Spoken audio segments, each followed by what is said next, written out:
Chennai super Kings और Delhi Daredevils के बीच हुआ मुकाबला बेहद शानदार रहा। पहले चेन्नई के बल्लेबाजों ने धुआंधार खेल दिखाया, जिसमें वॉटसन, धोनी और रायडू शानदार रहे।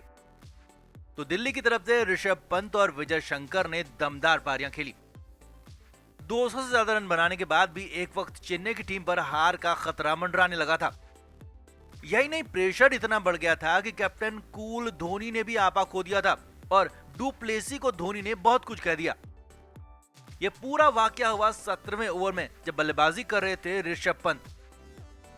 17वें ओवर में ब्रावो ने 5 बॉल में सिर्फ 7 रन दिए थे और सीएसके के लिए ओवर बेहद ही अच्छा जा रहा था। मगर ओवर की आखिरी बॉल पर ऋषभ पंत ने झन्नाटेदार शॉट मारा और बॉल को लॉन्ग ऑन बाउंड्री से बाहर 4 रन के लिए भेज दिया।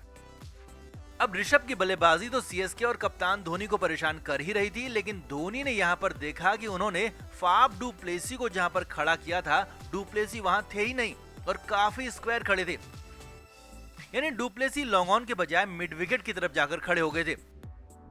अब जैसे ही ऋषभ ने शॉट मारा और वो आसानी से चौका चला गया, तो धोनी ने देखा कि डू प्लेसी इतने स्क्वायर खड़े क्यों हैं।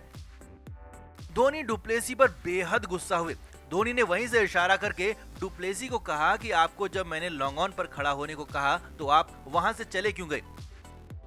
धोनी के अंदाज में बेहद गुस्सा था। धोनी को लगा कि ये चौका बोनस है, क्योंकि डू प्लेसी अगर सही जगह पर होते तो यहां पर सिर्फ 1 रन ही मिलता। यही नहीं, गेंदबाज डेन ब्रावो भी कप्तान के सुर में सुर मिलाते हुए डू प्लेसी से बहुत कुछ कहते हुए दिखे। हालांकि डू प्लेसी खुद की गलती मानते हुए चुपचाप सुनते रहे और धोनी और ब्रावो की बात को उन्होंने काफी देर तक सुना। हालांकि थोड़ी ही देर में सब कुछ ठीक हो गया जब ऋषभ पंत आउट हो गए।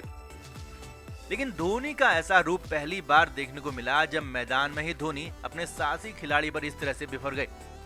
फिल्मी मीडिया रिपोर्ट।